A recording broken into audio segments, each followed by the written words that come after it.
CBS News Bay Area Afternoon Edition with Ann Makovic. Right now on the afternoon edition, cloudy and drizzly conditions in parts of the Bay Area as we head into the weekend. This was the drive from the East Bay into San Francisco this morning.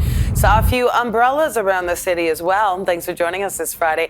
It is a busy weekend for events, including the big marathon in the city. A lot of people closely watching the forecast. Let's check in with meteorologist Jessica Birch. Oh yeah, I'm running it too. And the first thing I thought about as I was looking at this weekend's forecast is, do I have to wear long sleeves? Do I need to wear long sleeves?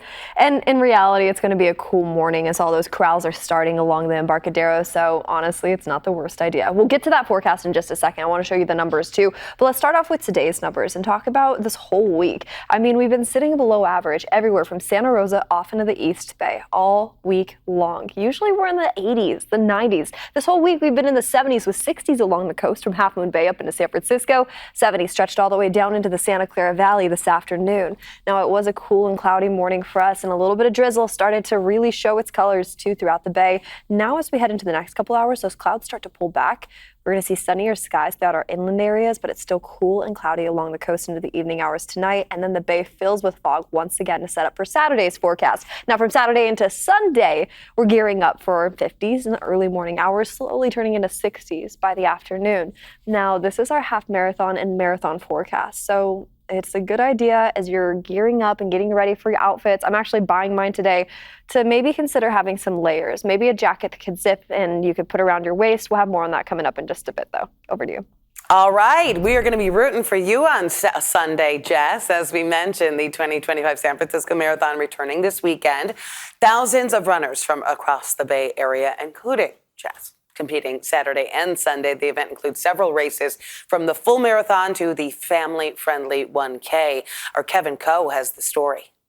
Race weekend is finally here. The SF Marathon kicks off here today at the Big Expo, where a lot of people are already picking up their shirts, their timing chips, bibs, and a lot more. Speaking of a lot more, SF Marathon organizers tell us this will be their biggest marathon ever, with about 33,000 participants already signed up. Many of those tens of thousands making their way here into the Health and Fitness Expo at the Fort Mason Festival Pavilion. It's filled with different booths featuring giveaways, activities, and a lot of information. This kicks off the marathon weekend with races starting tomorrow. You know, with tens of thousands of people descending onto San Francisco, you can expect a lot more traffic. Of course, those road closures due to the marathon itself, but a whole lot of foot traffic and a whole lot of business for the local economy. Organizers say of the 33,000 registered so far, about 80% are from the Bay Area. The other 20% from out of town. All of the hotels here on the Embarcadero are sold out for Saturday night. And, you know, our race is still, it's a local event, but even local folks are partaking in like restaurants and the hotels and whatever else, right? Uber, Waymo. When it comes to the runners, the San Francisco Marathon is kind of like an oasis during a desert-like time of the year. Abrahamson says hot summer weather nationwide prevents other major cities from holding metro-wide marathons, unlike San Francisco. Runners we talked to are ready to go, including Donovan, who was the first one in line for the expo, nearly an hour early to get his race weekend started. Why get here this early? I don't know. I guess I'm just kind of that person that wants to be there really early to experience everything, and then also to change my corral because I want to make sure I'm running with my friends. You see the culture, you see the differences in each neighborhood that you would went through, so that's why. So that's very empowering, very motivating. I've never really been ran over the bridge that, so I'm excited for the experience. Get out there, hammer it down, get that full marathon, the half marathon, the second marathon, your 5K, 10K. You know, enjoy this weekend because it's all about you and take care of you. Race director Lori Abrahamson also says there have been extra precautions put in place to ensure there are no distance issues this year. Last year, some runners were surprised to find out that their half marathon was a half mile short. Organizers say they are making sure that doesn't happen this year. Yeah, do not screw that up. For people who are heading into San Francisco for the marathon or other events, make sure to plan ahead and expect some roadways to be shut down. Our Gianna Franco takes a look at what you need to know. It's race weekend in San Francisco, so that means there are going to be a lot of people out and about running the races, especially leading up to Sunday's marathon here in San Francisco. So road closures are already in place, something to keep in mind. It kind of makes a circle around the city. Really just depends if you're running the half marathon or the full marathon. There are also activities happening on Saturday as well. So vehicle traffic on the Golden Gate Bridge will remain open in both directions. Runners will be running across on the sidewalks there, so might be a bit of a distraction there. SF Muni reroutes will also be happening due to the several street closures that are already in place throughout the weekend. So the big race kicks off on Sunday at 5:15 in the morning. It starts at Embarcadero and Market Street, works its way around San Francisco, ends back at Embarcadero and Howard Street. So if you're trying to navigate the city, again, reroutes are possible for Muni. Use public transit. That's always a great idea. Now, BART is offering shuttles. BART does not start before the race does on Sunday. So if you want to take BART to any over into the San Francisco area for the race, 6 stations will be offering shuttles. Some of them are Walnut Creek, El Cerrito Plaza, Millbrae, and Daly City. Those buses leave at 4:30 in the morning. You do need to plan ahead and book that in advance, so you're good to go there. A strike today for service and patient care workers at UCSF Medical Center in San Francisco. It is a one-day walkout to protest layoffs to frontline staff at UCSF and UC San Diego. The union claims the hospital system broke the law by not giving notice of the 130 jobs that they're cutting. UCSF Health says the layoffs are part of a broader effort to address some serious financial challenges, and that most of the eliminated positions are part-time or manager level. It says today's strike will have limited impact on patient care. As many as 25,000 Safeway workers could walk off the job in grocery stores across Northern California. That is, if a deal is not reached by midnight. Union workers want higher wages, better health care, and improved working conditions. Safeway leaders say they're hopeful they can reach a deal, adding the company respects associates' rights to engage in collective bargaining. New at noon. San Jose teaming up with PG&E to power up its AI expansion. In just the past hour, Mayor Matt Mahan announced that partnership to upgrade the city's electric grid to support the rapidly rising demand from new data centers in the area.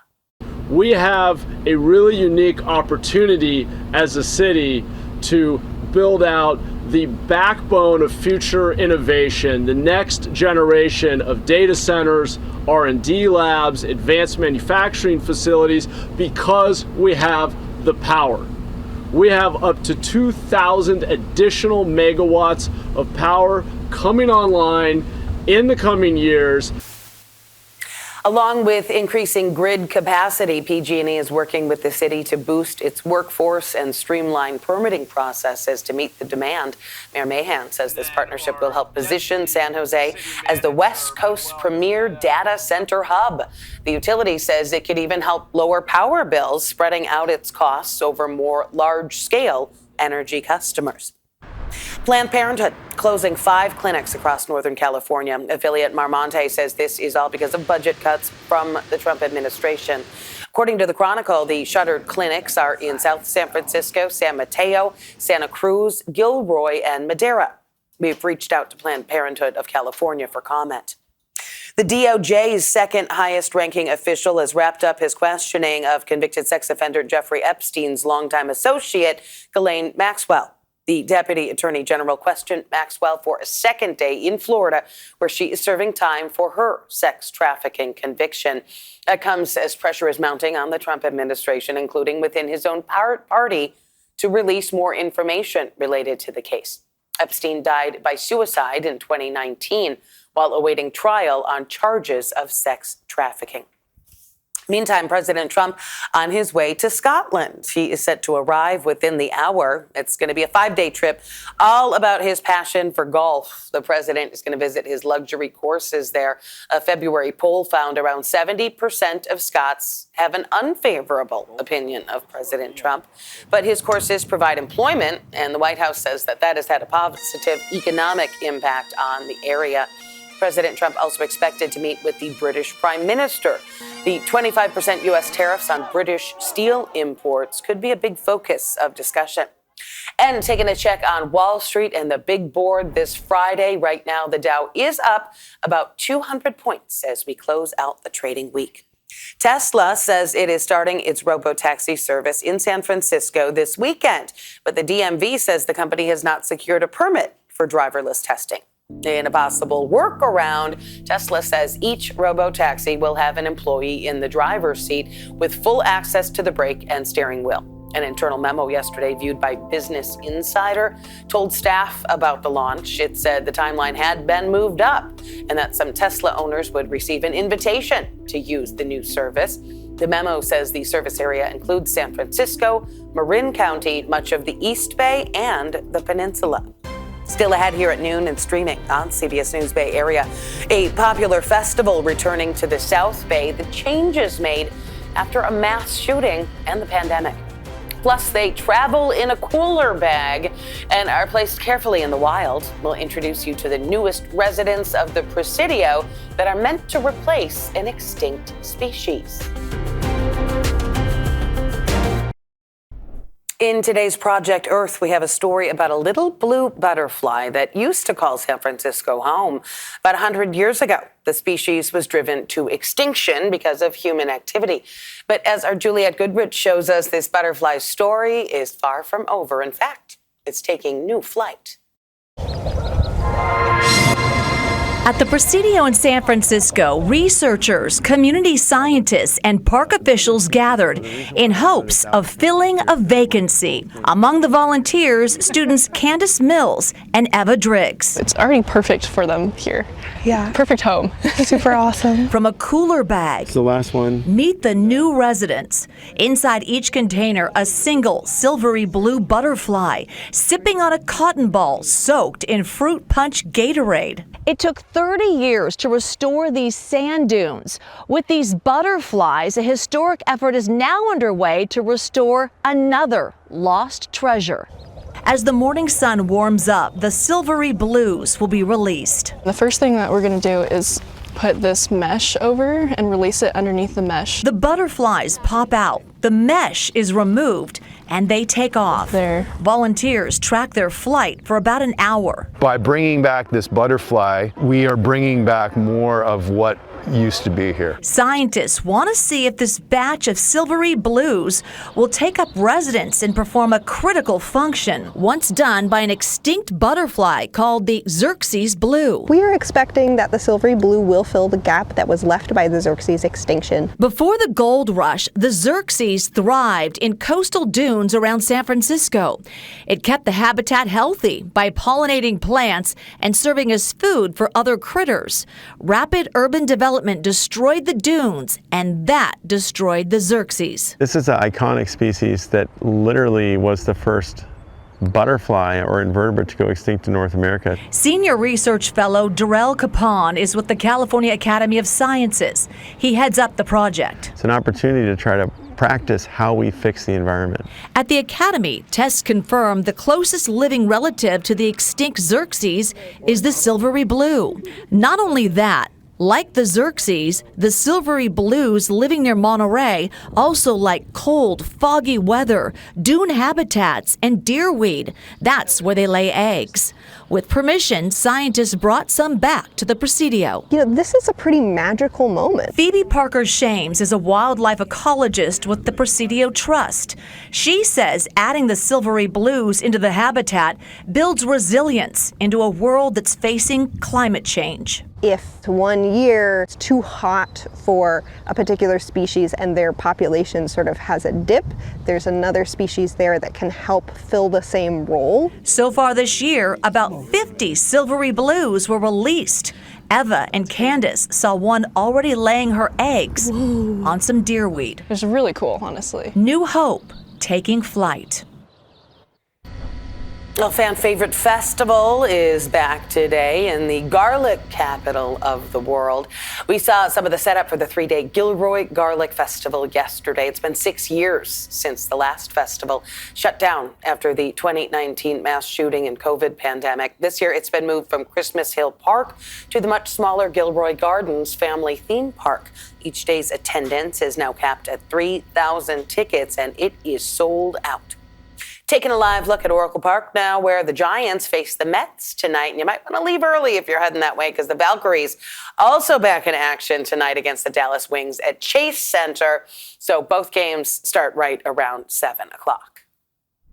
All right, so with that in mind, let's take a quick look at the forecasts for today, tomorrow, and all throughout this weekend. There's so many fun things happening for us here in the Bay Area this weekend, and it's been a cool week for us widespread throughout the Bay. We talked about this earlier. From the North Bay down into the Santa Clara Valley, we've been seeing 70s pretty much all week long. Yesterday, actually today too, we're seeing a return of the 80s in certain pockets of the East Bay like Antioch.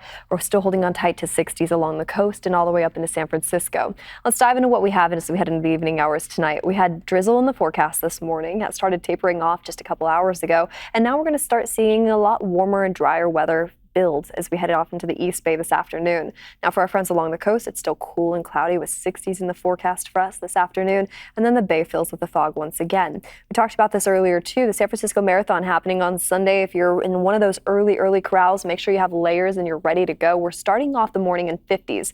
And cloudy skies. And then once we head into the afternoon hours, just around 11 a.m., that's when we gear up for 60s. And then we continue to warm up into Sunday afternoon all the way into the low 60s from 2 all the way into 4 p.m. And the only reason we're talking about that is because Stern Grove is happening as we head into the afternoon then. So if you want to go run and then finish the day with music, that's the day to do it. Here's what's happening for us across the board as we head into the next 7 days. We're still holding on tight to cool, cloudy conditions along the Bay. So that live look you see behind me, that's the painted picture for us each day as we head into the next 7 days in San Francisco and Oakland. For our inland spots, we'll catch a break and see a little bit more sunshine as early as Sunday into Monday, with mid-80s in the forecast by Monday as high pressure builds in, and then we cool right back down as we wrap up next week. Back to you. Thanks, Jess. This Disability Pride Month, we are recognizing how canines have helped people live more independent lives. A closer look at some of the tasks service dogs can take on that make a big difference.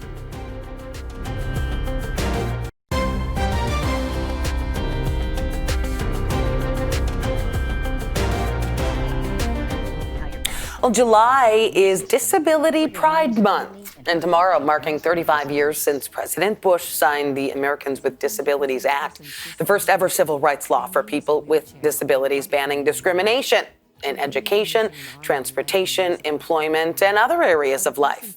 Well, there is a woman in Napa who is baking through barriers after she was diagnosed with multiple sclerosis. You'll still find her in the kitchen making hundreds of pastries each week. Despite several physical challenges, we're going to see how she continues to pursue her passion and how her community stepped up to help too. That story coming up at 5 o'clock. We'll be right back.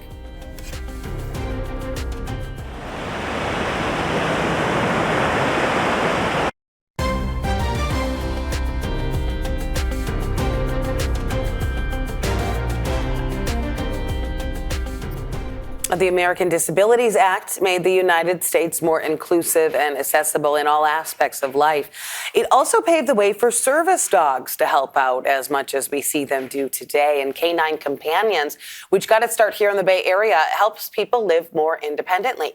As service dogs help with several small but meaningful tasks, our Morning Edition spoke with the training manager who brought some special guests. So our dogs are trained to help with a variety of skills.